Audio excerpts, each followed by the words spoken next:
We all know that the mainstream media does not like Bernie Sanders, of course. They boxed him out the last election cycle in favor of making money from Donald Trump's sound bites. And I'll see this happen quite often. So this is from MSNBC. You'll see this up on the screen right now. This graphic says 2020 matchups among registered voters. And it shows 5 candidates with Joe Biden at the top with 53% among Democrats, 43% among Trump.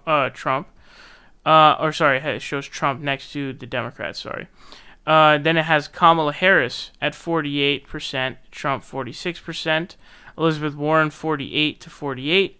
Then it has Bernie Sanders at 49% to 48%.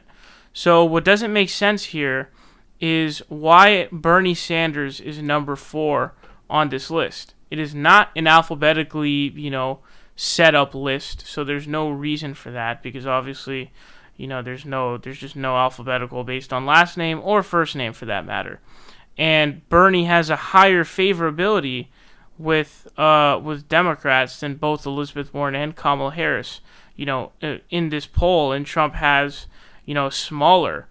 Trump is smaller, so it doesn't make sense as to why his number would be put 4th, because obviously his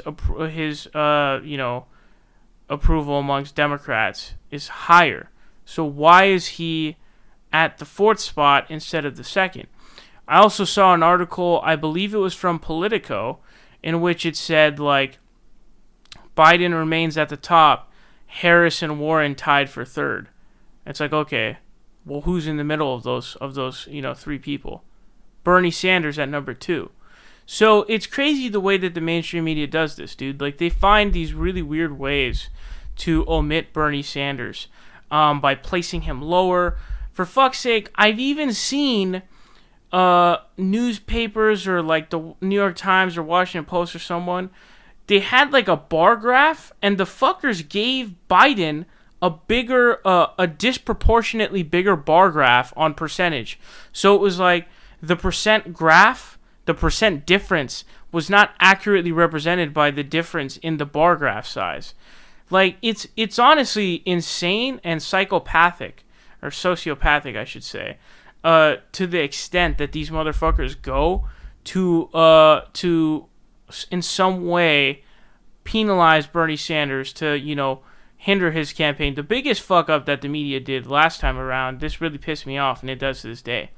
Back in 2016, what they would do is they would count the superdelegates who don't vote until the convention into the delegate count. So every time on every radio show, on every fucking CNN show, all these garbage news outlets that are reporting this, it makes it seem like Hillary Clinton is far in the lead and Bernie Sanders has no chance. When in reality, if you look at the actual delegate count that omits the superdelegates, because those fuckers don't vote until the convention in June, it's very close. And so what that does is it deters people from voting for Bernie Sanders in these little ways. And it's just journalistic malpractice and, quite frankly, unacceptable.